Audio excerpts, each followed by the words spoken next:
So, I just finished watching Kentucky Attorney General Daniel Cameron's report on the grand jury findings for the Breonna Taylor case. To sum it up, only the fired police officer, Brett Hankison, is being charged with anything at all.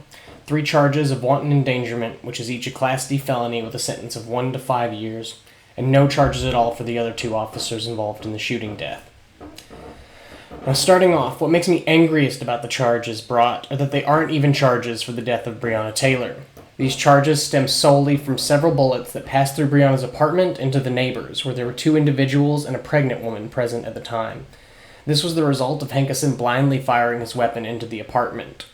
One question I would like to ask Daniel Cameron is, why do the courts value the life of the people in the apartment next door, but not the life of Breonna Taylor? Now, this raid was screwed up from the start, with poor intelligence contributing just as much as the actions of the officers themselves.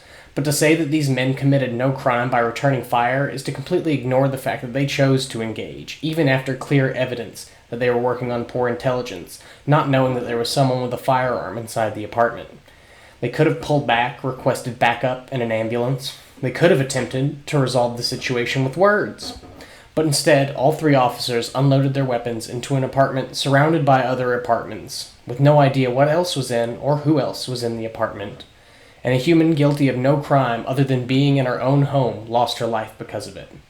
Not because of the rule of law or justice, but because of revenge, because they wanted to hurt the person that hurt their own. Further illustrating the disregard for human life that all 3 officers showed, they let her lay there in her hallway bleeding out, choosing not to offer aid or call an ambulance for someone that they injured. Now, grand jury proceedings are secret, which is its own messed up can of worms. But one thing mentioned about the evidence discussed that I have a major issue with is the claim that the police announced themselves.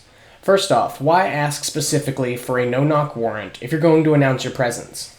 I can't say for certain what happened that morning, but I can say that out of the dozen or so neighbors that were interviewed, only a single one claimed that the police both knocked and announced themselves, with no other corroboration of this alleged fact other than the words of the police officers themselves. Now, as unhappy as I am about this, I don't actually blame Daniel Cameron for the honestly sickening results of the grand jury case. His job is not to do the right thing, or even the just thing. His job is to ensure that the laws are followed as they're written. In his speech, he even admits that this result is a failure of the law, asking the viewer how we go forward with that knowledge. The obvious but unstated answer being that the laws must change. But a task force looking at practices concerning warrants is honestly an inadequate measure to address the systemic issues, the issues with police culture, that kill over 1,000 citizens by police hands in this country every single year, by an increasingly hostile and militarized police force. Now, we can hope that the FBI investigation, which is looking into that warrant that I mentioned, reveals more light into these awful events, but I am not optimistic that the feds will see justice for Breonna served either. To my friends and viewers in Louisville, I simply say, be safe, stay hydrated, and exercise your rights. Black Lives Matter.